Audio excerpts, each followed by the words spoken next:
Back to Power Alley. Front Office Friday on Power Alley. Here's Mike Farron, Jim Duquette, and Jim Bowden. So I guess you guys should vote, because voting kicks right? Listen, I don't understand why we have to build a ray gun to aim at a planet I never even heard of. Don't blame me. I voted for Kodo. You gotta fight for your right to vote!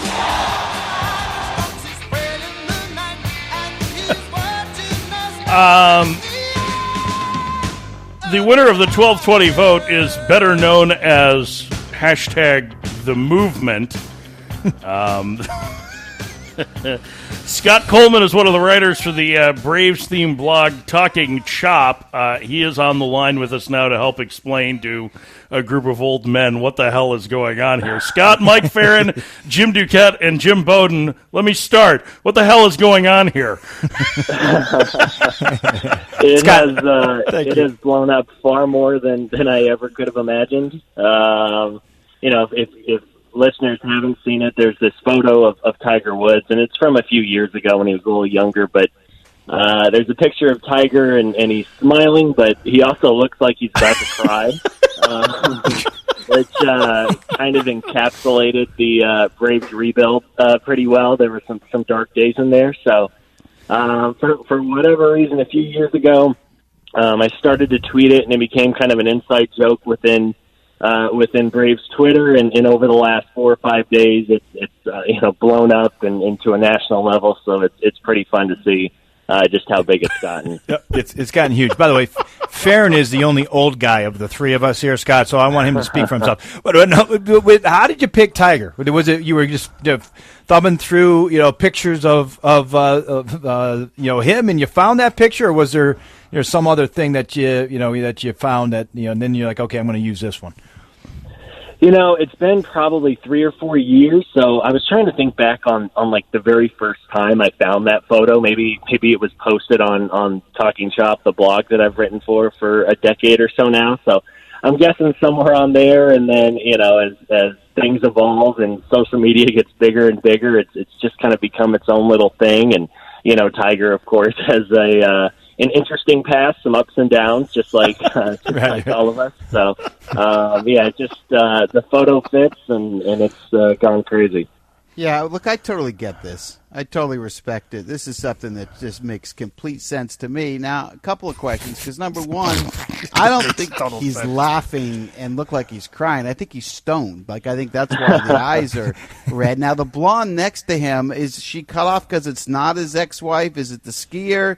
Or is this someone in Vegas that he was next to? And you said he had a lot of ups and downs. Are you talking about her? Are you talking about his career? I'm a little confused about that part, but I totally get what you're doing here. And since you've done this, Acuna gets signed long-term. The Braves haven't lost a game. I mean, Scott, what you've done is amazing. Boltonevich even threw 5 shutout innings last night on rehab. Scott, you are turning things around for the Braves. I get it. I respect it. I love it. I embrace it. Yeah, man. I think the timing has been pretty perfect. I mean, it all started on Sunday night after the Braves got swept by the Phillies, and as you all know, that was about as bad of an opening series as a team can have. So, as getting going on Sunday night, and it just kind of got bigger and bigger, and of course, as you said, the Braves sweep the Cubs and sign Acuna to that great deal. So, and now, opposing teams are getting tweeted nonstop. I think the Cubs had 1,400 replies to their final score with people posting the Tiger Woods picture. So, it's gotten far bigger than I ever expected, and certainly didn't think I'd be talking with you guys, 4 or 5 nights ago. Scott Coleman's from Talking Chop. He is the guy that started the Tiger Woods meme, and even the Braves Twitter account taking it and using it last night after the victory. So, back to the origins on it. Was this if the "This is fine" meme had existed at this point, at that point, right, with the dog drinking the coffee and the fire around, would that have been your choice over the smiling, crying Tiger Woods? Yeah, I mean, they're all one and the same, right? I mean, right. You see both, and it's just kind of perfect. It's one of those easier to laugh than cry in bad moments, and it's kind of become the Braves' calling card. And as we know, it's social media can be such a a hostile place. So it's nice to have some fun, and people have said this is as much fun as they've ever had on social media with the Braves. So it's nice to see something positive and something everybody can rally and unite behind become so big. All right, Scott, one more just on the team. Are you excited about it, the team this year? I mean, we were kind of critical. They didn't make a lot of moves. They made a couple of them, but obviously with Donaldson and McCann. But what's your feel of the team here going into the year? Yeah, to bring back basically everyone from a team that won 90 games a year ago is, you can't fault the front office for that, but I think just about everybody would agree that they were hopeful that they would spend a little bit more than they did. But yeah, you bring back this team. It's such a young team. It's a fun team to watch with Acuna and Albies and Dansby Swanson's had a nice start to the year. So I think it's going to come down to if their young pitchers can take that next step this year. Last year they won 90, but the rest of the division wasn't nearly as good as what it's going to be this year with the way the Phillies, Mets, and Nationals all added. So it's going to be a tight race in the East, and I do like the team. I think there's enough here to potentially make the playoffs, but again, it's going to come down to the young pitching and having those young hitters take the next step. We're visiting with Scott Coleman. You can follow him on Twitter at ScottColeman55. He has tweeted 95,000 times in his career. Scott, what does the 55 stand for? And if Alex Anthopoulos were to give you a phone call as soon as you get off the radio and ask you, should I be chasing Madison Bumgarner or Craig Kimbrell, what would your answer be? Oh, geez.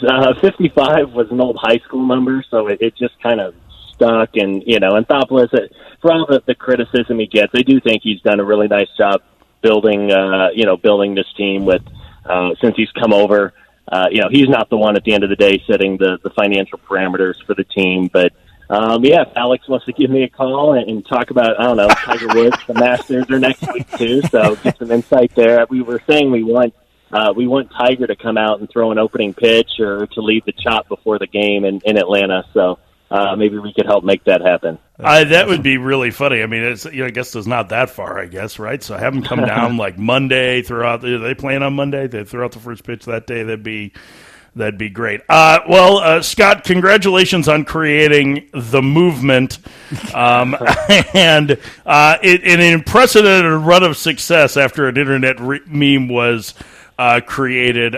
Enjoy the rest of the season, and thank you very much for shedding light onto where the hell this came from. All right, guys. Thanks so much for having me on. Appreciate it. Scott Coleman, one of the writers at Talking Chop, which I believe is the SB Nation Braves blog, and why the Tiger Woods meme exists for the Braves. I guess we're all part of the movement now. We are, and I'm embracing it. I'm all in. I'm glad to hear that. Kevin Cash, the manager of the Tampa Bay Rays, next. It's Power Alley.